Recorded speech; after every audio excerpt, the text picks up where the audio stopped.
एकनाथ शिंदे यांनी मुख्यमंत्री पदावरचा दावा सोडल्यानंतर आता ते उपमुख्यमंत्री होणार अशी चर्चा आहे। आणि आपण बघू शकतो उपमुख्यमंत्री झाल्यानंतर त्यांना नागपुरातील हा देवगिरी बंगला जो आहे तो या ठिकाणी मिळणार आहे। रामगिरी बंगला सध्या त्यांच्याकडे आहे, परंतु आता नवीन मुख्यमंत्री भाजपचा होणार हे निश्चित झालेलं आहे। त्यामुळे रामगिरीवरून त्यांना शिफ्ट होऊन या देवगिरी बंगल्यात यावं लागणार। आपण बघू शकतो या ठिकाणी उपमुख्यमंत्री देवेंद्र फडणवीस यांच्याकडे सध्या हा बंगला आहे, परंतु एकनाथ शिंदे महायुतीच्या या नव्या सरकारमध्ये उपमुख्यमंत्री झाल्यास त्यांना हा देवगिरी बंगला जो आहे तो या ठिकाणी मिळणार आहे। आपण हे दृश्य या ठिकाणी बघू शकतो। प्रशस्त असा हा बंगला या ठिकाणी आहे, प्राचीन बंगला आहे, आकर्षक बंगला आहे आणि प्रशस्त असं लॉन या बंगल्यामध्ये आपण बघू शकतो। सध्या हा बंगला देवेंद्र फडणवीस यांच्याकडे आहे, उपमुख्यमंत्र्यांचा हा बंगला आहे आणि आता एकनाथ शिंदे या सरकारमध्ये उपमुख्यमंत्री होणार असल्याची चर्चा आहे आणि त्यामुळे त्यांना हा देवगिरी बंगला मिळणार असल्याची शक्यता आपण या ठिकाणी बघू शकतो।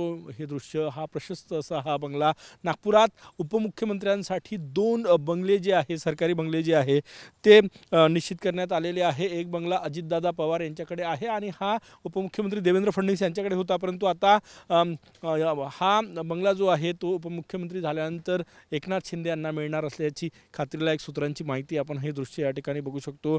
सध्या रामगिरी जो मुख्यमंत्र्यांचं सरकार निवासस्थान आहे ते निवासस्थान एकनाथ शिंदे यांच्याकडे होतं, परंतु त्यांनी कालच मुख्यमंत्री पदाचा दावा सोडलेला आहे आणि त्यानंतर अशी शक्यता वर्तवली जाते की नागपुरातील हा प्रशस्त देवगिरी जो बंगला आहे तो देवगिरी बंगला आता उपमुख्यमंत्री झाल्यानंतर एकनाथ शिंदे यांना मिळणार आहे। म्हणजे सरकारमध्ये मुख्यमंत्री आणि उपमुख्यमंत्र्यांची जेव्हा अदलाबदल झाली, म्हणजे भाजपचा मुख्यमंत्री होणार आहे एकनाथ शिंदे यांनी दावा सोडला, त्याचप्रमाणे नागपुरातील सरकारी बंगलेसुद्धा बदलणार आहे।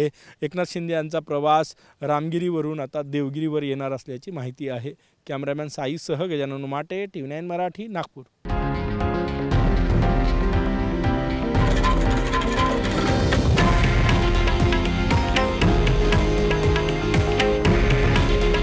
हे आहे देशातील नंबर 1 न्यूज नेटवर्क आणि आपण पाहत आहात TV9 मराठी।